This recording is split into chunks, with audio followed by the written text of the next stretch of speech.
E aí, pessoal do YouTube, tudo bem com vocês? Gilson aqui na área novamente para mais um vídeo sobre o Wireshark.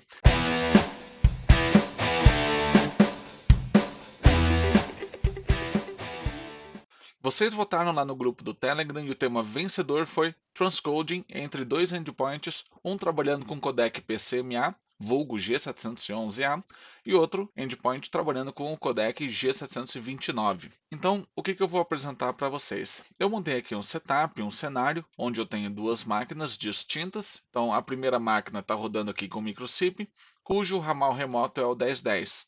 Se você entrar aqui na configuração dele, aqui em Settings, você pode ver que o ramal 1010 está configurado para trabalhar com o codec G729 apenas. E na minha máquina secundária, que eu tenho aqui, eu tenho um microchip rodando também com o ramal 1011. Se a gente entrar na parte de configurações dele, você vai ver aqui que ele está configurado para trabalhar apenas com o codec G711A. Então, qual que é a ideia? Eu vou fazer uma ligação entre um endpoint e outro, eu vou deixar a chamada rodar ali um tempo, e eu vou estar capturando todo o tráfego do ponto de vista do meu SIP server, porque é ele quem está intermediando a sinalização SIP entre os dois endpoints, e também ele que vai ser o responsável por fazer o transcoding. Ou seja, um endpoint, que é o 1010, ele vai estar enviando exclusivamente o codec G729 para o meu SIP server, e o meu SIP server vai ter a função de traduzir esse codec G729 para G711 quando for enviar para o meu ramal 1011, que é o destinatário dessa chamada. A mesma coisa vai ocorrer no sentido reverso do streaming, ou seja, quando o meu ramal 1011 enviar PCMA ou G711A para o meu SIP server, o meu SIP server vai ser o responsável em traduzir esse streaming para G729 para mandar para o meu ramal originador. Então vamos ver isso daí na prática acontecendo? Eu vou abrir aqui a tela de gerenciamento do meu SIP Server. Eu já estou aqui na área de troubleshooting de rede. Eu vou inicializar a captura e fazer uma chamada entre um endpoint e outro. Acompanha comigo. Aqui no meu ramal 1010 eu vou discar para o 1011, apertar o call. Perceba que o 1011 ele já está tocando. Eu vou atender a ligação. Alô, alô, alô. Testando o som. 1, 2, 3. Teste som. Ok, chamada já rodou por uns 10 segundos mais ou menos. Vamos desligar a ligação. Muito bem, agora eu vou acessar o meu SIP Server, parar a minha captura e vamos abrir o Trace Wireshark para a gente dar uma olhada como é que ocorreu essa negociação. Vamos fazer o download. Vou deixar o arquivo de captura aqui salvo na minha máquina. Eu vou deixar disponível para vocês no grupo do Telegram, para vocês poderem baixar o arquivo e analisarem junto comigo se quiserem. Muito bem, vamos primeiramente analisar do ponto de vista da sinalização SIP, como é que ocorreu a negociação dessa chamada entre o originador, destinatário e o SIP server no meio intermediando tudo. Acompanhe comigo. Vamos filtrar pelo protocolo SIP. Aqui no frame 811 eu tenho o invite original dessa chamada. Perceba que o endereço IP24 do meu originador, que é o ramal 1010, mandando o invite para o meu SIP server, que é o 192.168.1.253. Se a gente abrir o protocolo SDP, vamos analisar do ponto de vista de negociação de mídia apenas. Então, perceba que o meu ramal originador está falando, olha, eu quero receber RTP no endereço IP Connection Information 192.168.1.24, que é o seu próprio endereço IP, na porta de áudio 4002, ele está falando que ele trabalha com o codec 18, que corresponde ao G729. Apenas esse codec ele está oferecendo. Então, o que aconteceu? O meu SIP server fez o challenge, ele mandou o invite novamente, perceba que o SDP é o mesmo, e o meu SIP server, após receber o invite novamente com a resposta ao challenge, ele repassou esse invite para o usuário destinatário. Perceba que o call ID não é mais o mesmo, agora está se tratando de um segundo call ID, partindo do meu SIP server para o ramal 1011, aqui no endereço IP 92.168.1.22. Perceba que é um invite, e olha só o que o meu SIP server está oferecendo aqui nesse invite para o ramal 1011. Você deve enviar RTP para o endereço IP 92.168.1.253, porque ele está pedindo que o ramal destinatário mande RTP para o SIP server, não para o endpoint originador. Então aqui já entra esse ponto que é muito importante. O SIP server está pedindo que envie RTP para o seu próprio endereço IP na porta de áudio 17080 e aqui a lista de codecs que ele está oferecendo. Perceba que o SIP Server oferece todos os codecs que ele suporta: G729, PCMU, PCMA, GSM, G726, G722 e LBC, Opus e aí vai. Porém, o que vai decidir aqui qual que é o codec que vai ser fechado é o atendimento da ligação. Quando o ramal 1011 localizado no host 22 atender a ligação, ele vai mandar um 200 OK com SDP para o meu SIP server. E esse 200 OK, que se encontra aqui no frame 1158, ele está falando, olha, eu quero que você mande RTP para o endereço IP 192.168.1.22, que é o seu próprio endereço IP, na porta 4000, e o codec que a gente vai utilizar é o codec 8, que corresponde ao PCMA. Então, veja a oferta que o SIP Server fez, a quantidade de codecs que ele ofereceu aqui no invite, porém na resposta, no 200 OK por parte do atendedor, é que foi definido qual que é o codec que vai ser utilizado no lado B da minha chamada. Então, aqui no 200 OK, no frame 1158, a gente pode ver a definição do codec que vai ser utilizado.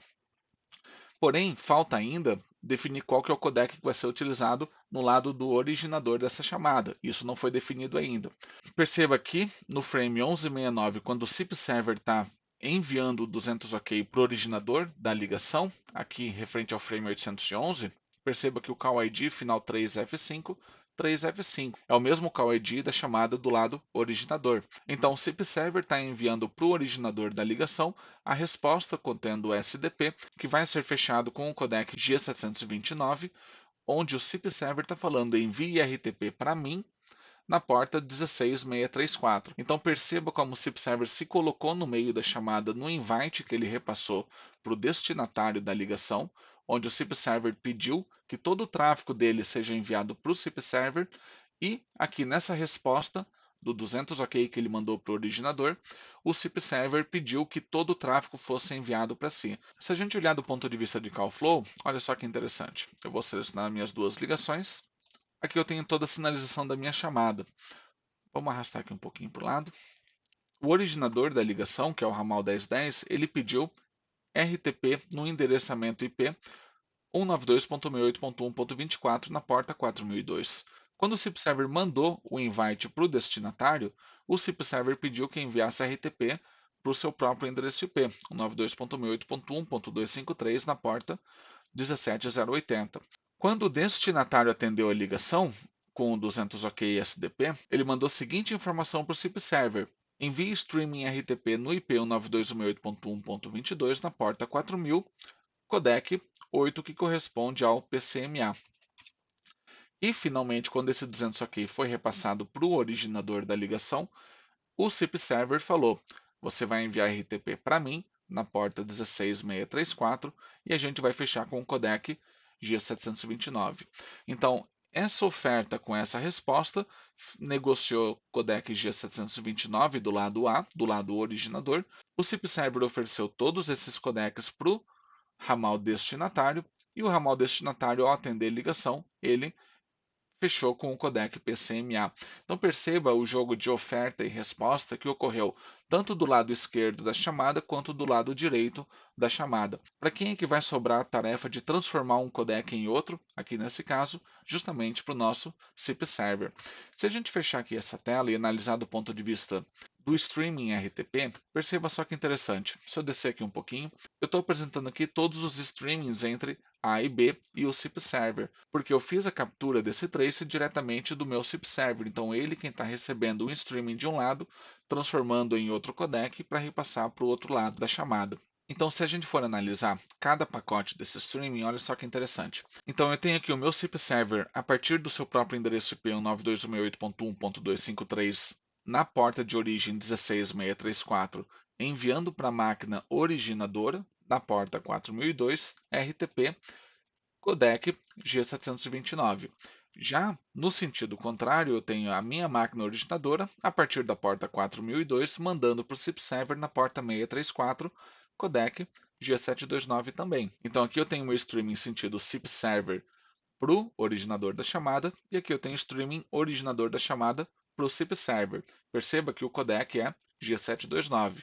Esse foi o codec fechado do lado esquerdo do meu call flow. Já no outro lado, o que eu tenho aqui? Eu tenho o SIP Server a partir da porta 17080, enviando para a máquina destinatária, cujo ramal é 1011, na porta 4000, RTP codec PCMA G711A. Já no sentido contrário, eu tenho a máquina destinatária, a partir da porta 4000, enviando para o meu SIP server na porta 17080.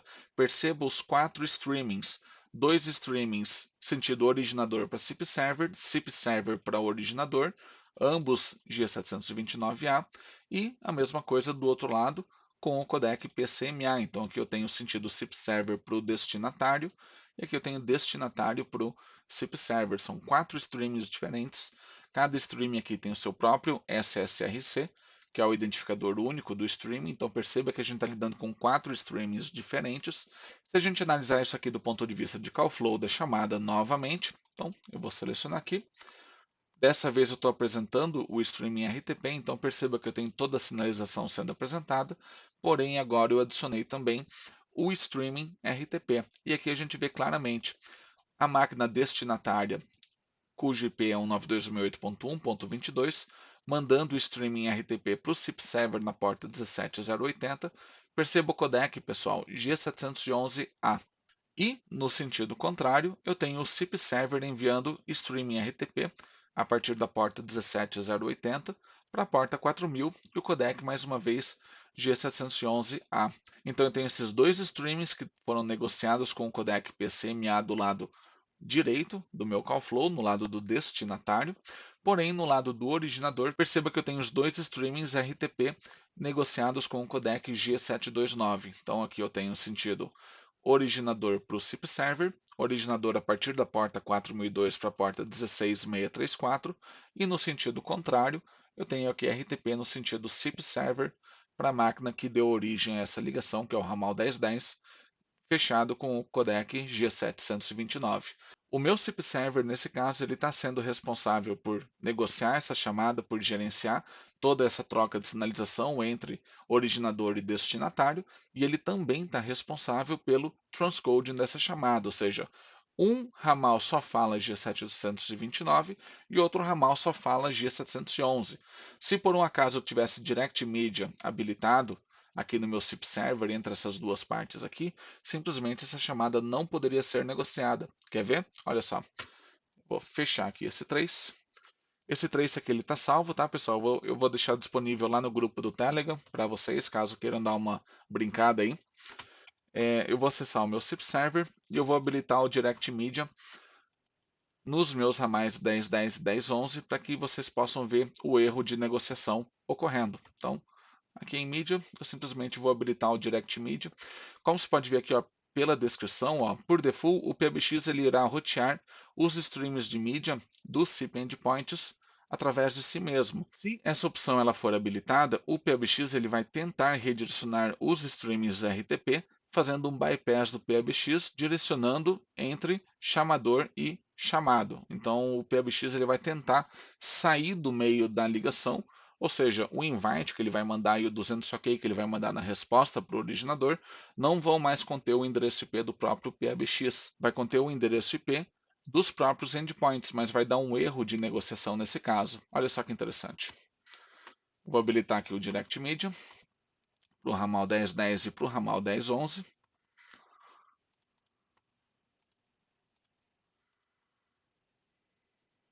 Eu vou aplicar e eu vou pegar mais um 3. Vamos fazer uma ligação entre um ramal e outro. Essa ligação ela vai falhar. Então eu tenho aqui as minhas duas máquinas. Então, como agora o PBX não vai mais se colocar no meio da chamada, o ramal originador só fala G729. O ramal destinatário só fala G711A. Então, essa chamada não pode acontecer, porque os codecs entre originador e destinatário são incompatíveis. Então, a gente não vai ter um match dos codecs para conseguir estabelecer uma chamada. Olha só que interessante. 1011, chamar. Ó, tá recusando. Eu vou tentar ligar aqui no sentido contrário. Recusou a chamada também, ó. Vamos lá no meu SIP server. Eu vou parar a minha captura. Eu vou fazer o download. Falha negociação. Então aqui eu estou com esses dois traces. Esse aqui é o trace onde a gente fez o transcoding. E esse aqui é o trace referente à chamada que ocorreu a falha de negociação.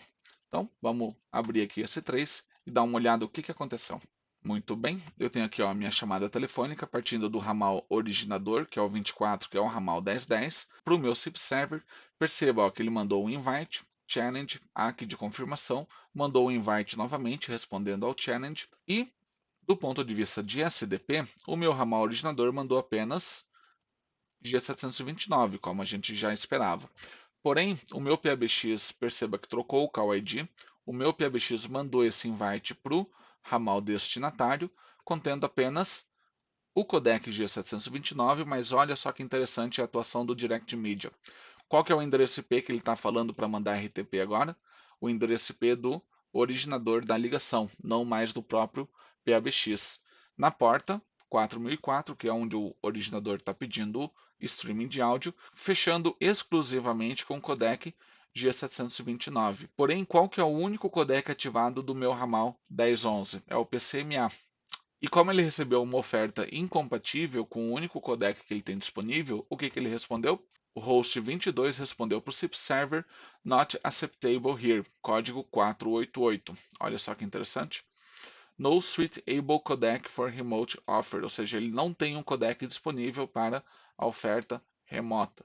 Então, isso aqui é um clássico erro de negociação de codec, justamente por causa da habilitação do Direct Media nos dois endpoints, fez com que o SIP Server, que era o cara que estava fazendo o transcoding, saísse da jogada, deixou os dois softphones por conta própria e olha, negociem entre si a chamada. Eu não estou mais no meio do caminho para fazer transcode. Então fez com que ocorresse um erro de negociação que resultou no código 488 Not Acceptable Here. E como você pode ver, aqui no corpo da mensagem ele está informando, olha, não existe codec disponível para lidar com oferta remota. Então, eu espero que você tenha gostado desse vídeo. Esses traces vão estar disponíveis lá no grupo do Telegram. Se você gostou desse vídeo, pessoal, não deixa de dar aquela curtida também. Se você é novo aqui, não deixa de se inscrever no canal. E a gente se vê no próximo vídeo. Um grande abraço, pessoal. Fiquem todos bem.